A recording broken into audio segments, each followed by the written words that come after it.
आखिर क्यों श्री राम ने लक्ष्मण को मृत्युदंड दिया?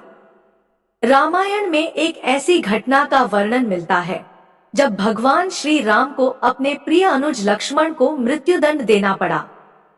यह घटना उस समय की है जब श्री राम लंका विजय के बाद अयोध्या लौटे और वहां के राजा बने।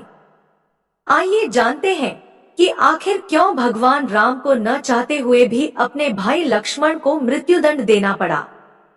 यह घटना उस समय की है जब श्री राम अयोध्या में राज्याभिषेक के बाद शांति से शासन कर रहे थे। एक दिन अचानक यमराज भगवान राम के पास किसी महत्वपूर्ण वार्ता के लिए आए। वार्ता शुरू करने से पहले यमराज ने भगवान राम से कहा, आप हमेशा अपनी प्रतिज्ञाओं को निभाते हैं, मैं भी आपसे एक वचन चाहता हूँ। जब तक हमारी वार्ता चल रही हो तब तक हमारे बीच कोई भी व्यक्ति न आए, और यदि कोई आए तो उसे आप मृत्युदंड देंगे। भगवान राम ने यमराज से वचन लिया कि वह उनका यह आदेश मानेंगे।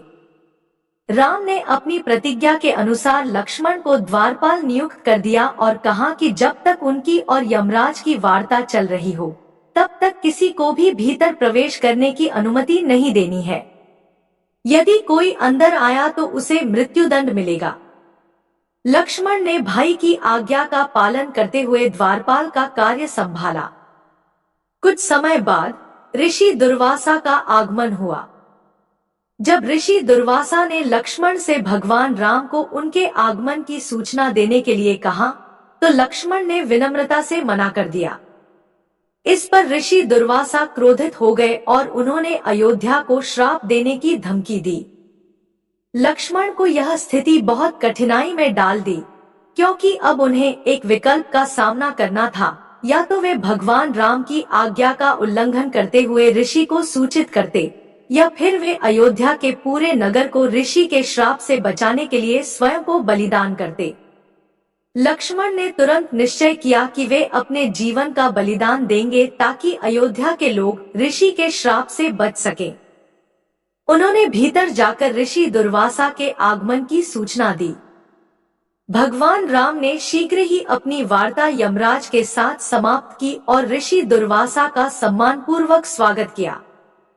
लेकिन अब श्री राम एक कठिन दुविधा में पड़ गए थे, क्योंकि उन्हें अपने वचन का पालन करना था और लक्ष्मण को मृत्युदंड देना था।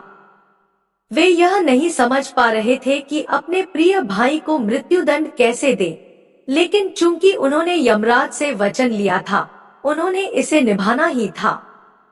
इस दुविधा से निकलने के लिए भगवान राम ने अपने गुरु का स्मरण किया। उनके गुरु ने कहा, प्रिय के त्याग का मतलब उसके मरने जैसा ही होता है, इसलिए तुम्हें अपने वचन का पालन करने के लिए लक्ष्मण का त्याग करना होगा।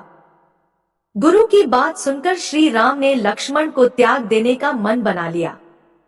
लेकिन जब लक्ष्मण ने यह सुना तो उन्होंने भगवान राम से कहा, आप भूल कर भी मेरा त्याग न करें।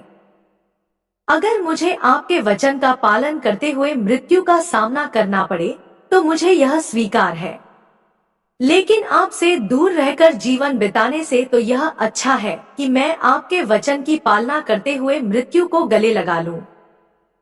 यह कहकर लक्ष्मण ने जल समाधि लेने का निश्चय किया और समुद्र में समाहित हो गए। इस घटना से हमें यह सीखने को मिलता है कि श्री राम का वचन और धर्म की प्रतिष्ठा उनके लिए सर्वोपरि थी और किसी भी स्थिति में उन्होंने अपने वचन का उल्लंघन नहीं किया, चाहे इसके लिए उन्हें अपने प्रिय भाई लक्ष्मण को भी त्यागना पड़ा।